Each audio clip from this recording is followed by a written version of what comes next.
Now, in a moment, we'll go to Kristin Tate in the US. But first, Donald Trump is confident his Gaza peace plan will come to fruition. Here's the US president speaking this morning.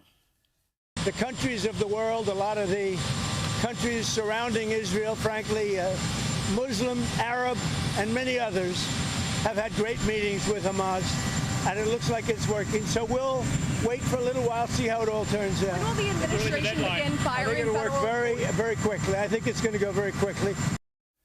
There is a long way to go, and as I put to Kristin, there's a lot of talk and hope, but not much action. Yes, essentially right back where we were last week. He's still kind of working on that same plan. It calls for an immediate ceasefire, an exchange of all the hostages, a staged withdrawal of the Israeli army from Gaza, the disarming of Hamas, obviously, and then the creation of a sort of transitional government led by an international group. So far, I guess on Friday, Hamas agreed to release all of the Israeli hostages, both alive and dead, but they are not agreeing to disarm or to give up any power in Gaza. So right now, there's a lot of hopeful rhetoric coming out of the White House. I certainly hope this works out. But President Trump has made it very clear that if Hamas is not willing to work and come up with a plan, in fact, this plan, if they're not willing to agree to this plan, then Netanyahu has the full backing of the United States to go in there and do what needs to be done. Yeah, we'll come back to that in a moment, but there's no doubt that we all hope this works. But it did surprise me last week how bullish, I suppose, how optimistic the president was. Here's the president last week. The Hamas plan, I tell you, it's amazing. You're going to have peace, if you think about it, peace in the Middle East for the first time in, they say, really 3,000 years. So I'm very honored to be a big part of that. Bringing peace after 3,000 years. Now, again, we all hope he's right, but he's dealing with a terrorist group and he's trying to get them to free the hostages. And to be so optimistic, to me, is a bit problematic. I mean, I won't believe this until I see the hostages walking into Israeli hands.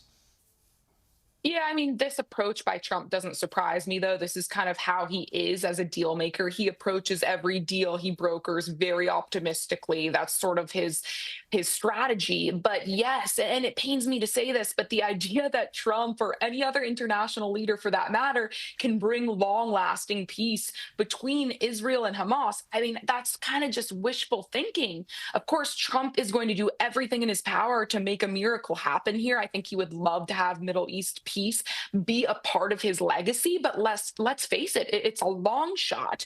And I think we talked about this last week. You know, even if Hamas does agree to this, all it takes, Chris, is a couple of Palestinian radicals to stage another attack on Israel like October 7th, and you have this whole situation again.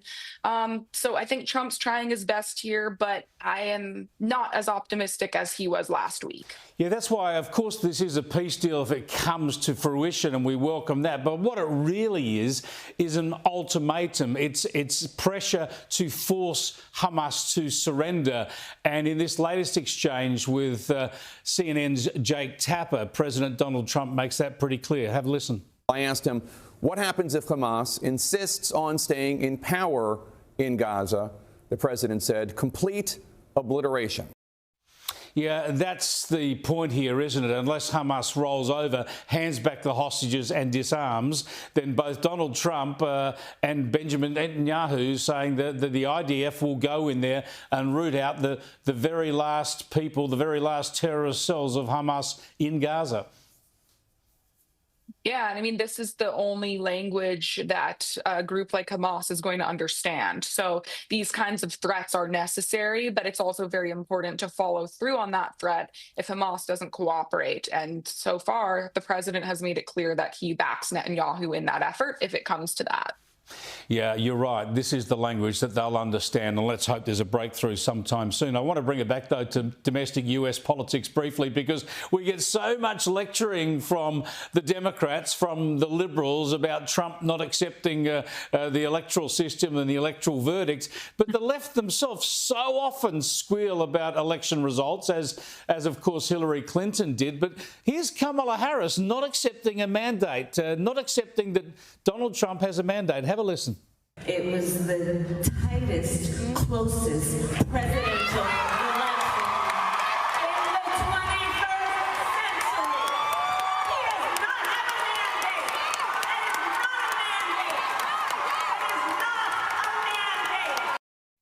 does not have a mandate. Kristin, this is just like Hillary Clinton saying, we'll form the resistance against this illegitimate government. Yeah, Kamala Harris is completely out of her mind. I saw a hilarious Babylon Bee headline this morning that said Kamala Harris does speaking tour to remind the nation why Trump is president. And it's so true. Everyone is embarrassed by her. And this speaking tour just makes it even more cringe.